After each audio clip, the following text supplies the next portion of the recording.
Hi mga ka-heart. Meron ako isi-share sa inyo today. Tungkol sa kung paano labahan yung mga ring sa cortina. Usually, maraming complain na yung mga ring sa cortina natatanggal. Yung tulad nito. Di ba? Ang dami kong inuungkulan na resort na ang problema nila ay natatanggal yung mga ring sa kanilang mga curtains. So, ewan ko, bigla ko na lang naisip yung ganong idea. Hindi ko naman alam, hindi ko nakikita kung saan-saan.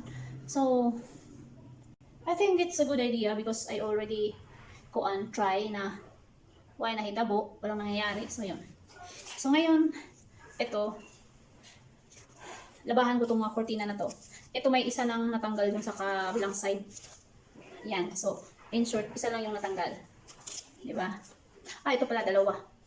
So, ngayon, ang kailangan lang natin ay naisip ko tong paraan na to para makatulong naman sa iba kasi hindi na maganda kapag natanggal yung ring.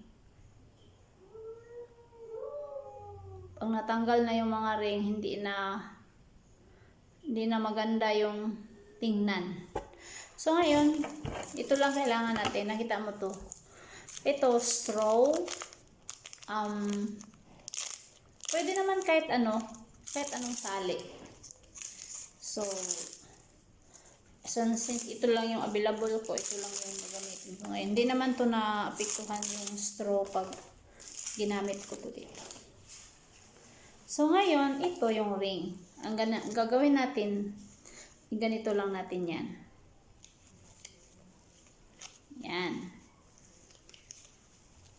Pag sama-samahin lang. Diba? Tali mo siyang ganon.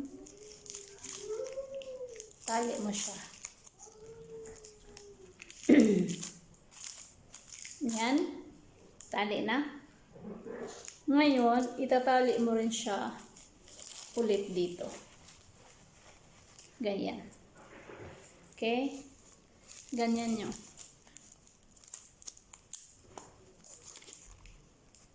Yan. So, make sure hindi na yan makakawala.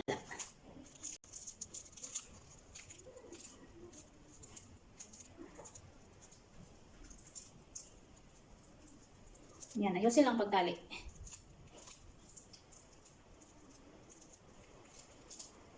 Ayan. Tibay na yan. Oh no. Dito yung gunting. Yan na. Diba? Kita nyo na.